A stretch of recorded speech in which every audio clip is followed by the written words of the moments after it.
ఏపీలో ఇంటర్ విద్యార్థులకు మధ్యాహ్న భోజన పథకం ప్రారంభించింది ప్రభుత్వం. విజయవాడ పాయకరాపురం ప్రభుత్వ జూనియర్ కాలేజ్లో ఈ పథకాన్ని ప్రారంభించారు మంత్రి లోకేష్. అనంతరం విద్యార్థులతో ముచ్చటించారు.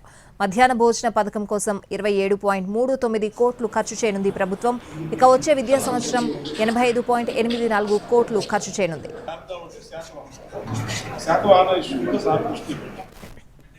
విద్యా వ్యవస్థను రాజకీయాలకు దూరంగా ఉంచాలని నిర్ణయించామన్నారు మంత్రి లోకేష్. అందుకే ప్రముఖుల పేర్లతో పథకాలు ప్రారంభించామని చెప్పారాయన.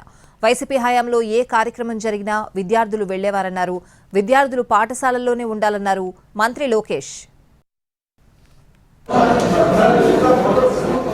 రాజకీయాల్ని ప్రభుత్వ విద్యకి దూరం పెట్టాలని నిర్ణయం తీసుకుంటాం.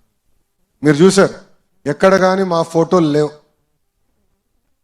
మా పార్టీ రంగులు లేవు, మీకు ఇచ్చే మెటీరియల్లో మా పేర్లు మేము పెట్టుకోవట్లేదు.